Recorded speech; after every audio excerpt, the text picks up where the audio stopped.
अस्सलामुअलैकुम। कैसे हैं आप सब लोग? हम लोग भी अल्लाह का शुक्र है बिल्कुल ठीक ठाक हैं। आज मैं आप लोगों को बहुत टेस्टी पम्पकिन का सूप बनाने का तरीका बताऊंगी, जो कि बहुत इजी है और इसमें जस्ट तीन चीज़ें यूज़ होती हैं। एक यूज़ होता है पम्पकिन, जो कि नॉर्मल से साइज़ का आप ले लें। सेम अमाउंट में फिर आपने यूज़ करने हैं एप्पल, और सेम ही अमाउंट में आपने यूज़ करनी है गाजरें। जितना मर्ज़ी पम्पकिन ले लें। मेरी फैमिली छोटी है तो मैंने 250 ग्राम्स का लिया था, या उससे थोड़ा सा ज़रा ज़्यादा था। और ये जो पम्पकिन है, आपने इसको स्किन के साथ यूज़ करना है। और अब हम बात करते हैं कि इसमें क्या क्या चीज़ें होती हैं। इसमें कैलोरीज़ 137 होती हैं, प्रोटीन होती है, फ़ैट होती है, विटामिन ए बहुत ज़्यादा होता है, विटामिन के होता है, कॉपर होता है, आयरन होता है, विटामिन B6 होता है और पोटाशियम होता है। और विटामिन ए जो है ये आई साइड के लिए बहुत ज़्यादा अच्छा होता है, बच्चों के लिए और सब के लिए। और ये करता क्या है, ये वेट लॉस में हेल्प करता है, हमारे हार्ट के लिए अच्छा होता है, ये डायबिटीज़ के रिस्क को बहुत कम करता है, कैंसर के लिए बहुत ज़्यादा अच्छा है, अस्थमा के जो लोग हैं उसके के लिए बहुत अच्छा है, ब्रेन के लिए बहुत अच्छा है और आईज़ के लिए बहुत ज़्यादा अच्छा है। और ये जो सूप बनाने का तरीका है वो बहुत इजी है। और ये आपने इसकी स्किन नहीं उतारनी, इसलिए मुझे इसे ब्रश के साथ साफ़ करना पड़ा, स्किन के साथ इसको यूज़ करना होता है। और ये कटिंग करनी थोड़ी सी ज़रा मुश्किल होती है, इसको ज़रा वो कहते हैं ना कि अच्छा खासा इसके साथ वो फाइट करनी पड़ती है बंदे को, तो फिर ये कटता है। और फिर आपने जो इसकी स्किन होती है सम टाइम, वो इतनी ऊपर से फाइन नहीं होती, उस पे दाने शाने से होते हैं, ब्लैक सी होती है, कभी वाइट सी होती है। तो आपने जब इसको सीड रिमूव करने हैं, और मैं तो चम्मच के साथ कर लेती हूँ और वो बहुत इजीली चम्मच के साथ हो जाते हैं। और कोशिश करें कि पम्पकिन बहुत ज़्यादा पका हुआ या बहुत बड़ा ना हो, और दरमियाने से साइज़ का छोटा सा हो और फ्रेश हो। तो ये सीड्स रिमूव करने के बाद मैंने जो इसके ऊपर वाली स्किन होती है, उस पे जो छोटे छोटे दाने शाने या इस किस्म की कोई भी चीज़ होती है, आपने वो ज़रूर रिमूव करनी है। जैसे अब इस पोर्शन पे है, उससे ये होता है कि सूप जो होता है वो बहुत ज़्यादा स्मूथ नहीं बनता, उसमें कुछ जंक से आ जाते हैं जो वो हार्ड स्किन की वजह से हार्ड हार्ड रह जाते हैं।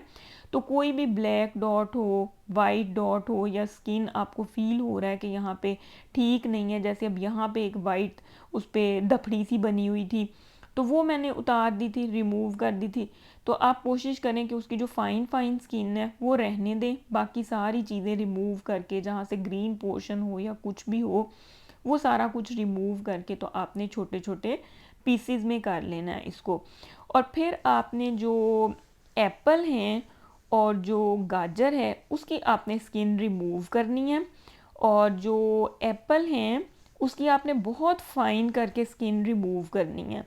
उससे ये होता है कि जो एप्पल का जब यूज़ करते हैं, अगर उसकी स्किन रह जाए और हमने उसका सूप बनाना है, तो वो बिल्कुल टमाटर की स्किन की तरह हो जाते हैं, जैसे वो स्ट्रॉ सा बन जाता है, तो वो ऐसे गोल गोल से हो जाते हैं। और वो फिर जब हम इसको ग्राइंड करते हैं तो वो तब भी इतना फ़ाइन नहीं होता। तो वो सूप जो पंपकिन का होता है ये बहुत फ़ाइन अच्छा लगता है, कि बिल्कुल फ़ाइन हो, स्मूदी टाइप का, कोई जंक्स ना मुंह में आए, तो वो वैसे अच्छा लगता है।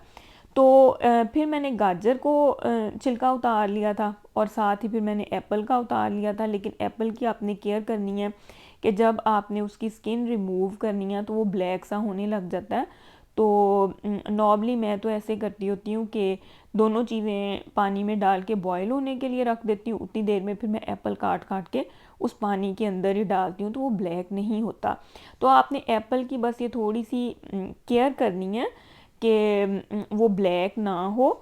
तो दूसरी बात ये कि ये जो मैं आपको रेसिपी देने लगी हूँ, ये प्योर जर्मन्स की पम्पकिन की रेसिपी है। नॉर्मली ये बहुत ज़्यादा पम्पकिन यूज़ करते हैं अपनी डेली लाइफ में। और ये मेरी नेबर थी, ओल्ड, बहुत ओल्ड, उन्होंने सेकंड वर्ल्ड वार देखी हुई थी। उस वक़्त जब इनकी वॉर थी और इनकी हर चीज़ डिस्ट्रॉय हो गई थी, कोई चीज़ नहीं थी, तो इनके घरों में जस्ट एप्पल होते थे, पम्पकिन होते थे और जो आलू और गाजरें होती थी, जो ज़मीन अंडरग्राउंड चीज़ें होती थी वो होती थी, इससे कि वेदर यहाँ पे इतना अच्छा नहीं है, तो वो लोग ये चीज़ें पम्पकिन के साथ बहुत ज़्यादा यूज़ करते थे। और आप यकीन करें वो 95 और 98 ईयर्स तक भी वो फ़ीमेल जो इस किस्म की ग़िज़ाएँ यूज़ करती रही थी सेकेंड वर्ल्ड वार में, वो मैंने हेल्दी चलते फिरते और अपने सारे काम करते देखे हैं। तो इसलिए ये जो चीज़ें हैं ये बड़ी हेल्दी हैं। और पम्पकिन तो अल्लाह ताला ने एक ऐसी इंसान को ग़िज़ा दी है जो बड़े मोजज़े रखती है, बहुत ज़्यादा इसमें शफ़ा भी है और न्यूट्रिशन पॉइंट ऑफ व्यू से भी ये बहुत ज़्यादा अच्छा है। हम एशियन मुल्कों में अब वाली जनरेशन तो बिल्कुल ही शायद पम्पकिन यूज़ नहीं करती। हमारी मदर्स तो फिर भी होती थी कि वो कोई हलवा शलवा बना देती थी या कोई चीज़ वो कभी ना कभी बना ही देती थी। तो लेकिन आजकल तो मुझे लगता है पाकिस्तानी कौम बिल्कुल यूज़ ही नहीं कर रही। हालांकि ये बच्चों के लिए इतना ज़्यादा ये फ़ायदा मंद है कि बच्चों को जो ग्लासेस लग जाते हैं, आई साइड वीक हो जाती हैं, तो ये उस चीज़ से बच्चों को बचाता है।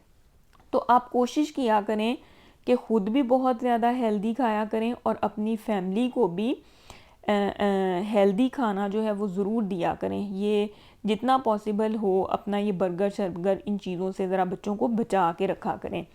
तो फिर आपने इसको सूप बनाने के लिए आपको चाहिए एक कुकर, उसमें आपने पानी डाल लेना है और फिर ये तीनों चीज़ें डाल लेनी। पानी इतना हो कि ये सारी चीज़ें बहुत इजीली मूव कर रही हूँ। मैंने पहले थोड़ा सा पानी कम डाला था, जब मैंने 30 मिनट्स के बाद एक दफ़ा कुकर को ओपन करके देखा था तो मुझे 2 ग्लास पानी के और डालने पड़े थे। ये होता है यहाँ पे गम्यूज़े ब्रूए, ये पाकिस्तान में भी कनौर का और हर चीज़ का मिलता है। मैं तो वेजिटेबल्स वाला यूज़ करती हूँ कि यहाँ पे हलाल हराम का मसला होता है। आप कोई भी पाकिस्तान में यूज़ कर सकते हैं, अगर आप यहाँ पे हों तो गम्यूज़े ब्रूए यूज़ कर लें। ये मेरा पहले पानी इतना था, लेकिन आपने इससे पानी, अब आप देखें मैं हिला रही हूँ तो अंदाज़ा होगा कि कितना पानी थोड़ा सा ज़रा 2-2.5 गिलास और डाल दीजिएगा इसे, कि इसने फिर 1 घंटा 10 मिनट पकना होता है, तो फिर पानी इसका काफ़ी ख़त्म हो जाता है इसका ना। और फिर आपने इसको चेक कर लेना है जो आपने ब्रुआ डाला है कि उसमें नमक बिल्कुल सही हो, जितना आपको चाहिए। बहुत ज़्यादा तेज़ नहीं करना इसे कि ये लाइट सॉफ्ट सा बनता तो बहुत अच्छा बन जाता है। तो ये देखें, बच्चे जब किचन में काम कर रहे होते हैं तो वो माओं के साथ कोई ना कोई चीज़ जो है वो रॉ फॉर्म में भी खा लेते हैं। तो आप भी बच्चों को किचन में ज़रूर लेके जाया करें। मेरे बच्चे टमाटर, खीरा, जो भी चीज़ मैं काट रही होती हूँ पास होते हैं तो वो खाते रहते हैं साथ की साथ ना। तो जब एक दफ़ा कुकर ने बॉयल होना शुरू होना है तो आपने उतनी बहुत ज़्यादा मैक्सिमम हीट पे नहीं रखना, आपने उसको थोड़ा लो कर देना है। और 1 घंटे 10 मिनट के बाद आपने इसको ओपन करके देखना है। और इसकी निशानी ये होती है कि ये पक गया है या नहीं, कि सारी चीज़ ट्रांसपेरेंट फॉर्म की हो जाएंगी, वो ऐसी हो जाएंगी जैसे वो ना ट्रांसपेरेंट सी हैं। और स्पेशली जो एप्पल होते हैं, लेकिन वो ज़रा जल्दी हो जाते हैं, पम्पकिन ज़रा टाइम लेता है। तो इसके बाद फिर आपने इसको ग्राइंड कर लेना है बहुत अच्छे तरीके से। ग्राइंड करने में इसको काफ़ी ज़रा टाइम लगता है कि 5-10 मिनट लग जाते हैं। और जब ये बिल्कुल स्मूथ हो जाए तो आपको पता चले कि इसमें कोई जंक्स नहीं है, तो फिर आपने इसमें क्रीम ऐड करनी होती है। कोई भी फ्रेश क्रीम आप यूज़ कर सकते हैं। और बस टिप ये है कि जब आपने फ्रेश क्रीम आपने 500 ग्राम इसमें यूज़ करनी है। 2 पैकेट्स 250 के 2 पैकेट आपने यूज़ करते हैं, ठीक है। तो आपने फिर इसको गर्म या बॉयल नहीं करना, इससे कि फ़्रेश क्रीम की जो खुशबू होती है, एक अरोमा आ रहा होता है उसका, वो फिर ख़त्म हो जाता है। वो सिर्फ इसी फॉर्म में रहता है जब आप ब्लेंड करके उसमें डालते हैं। और ये बहुत टेस्टी बनता है, ट्राई कीजिएगा। और चलें मिलते हैं नेक्स्ट वीडियो के साथ। ओके, अल्लाह हाफिज़।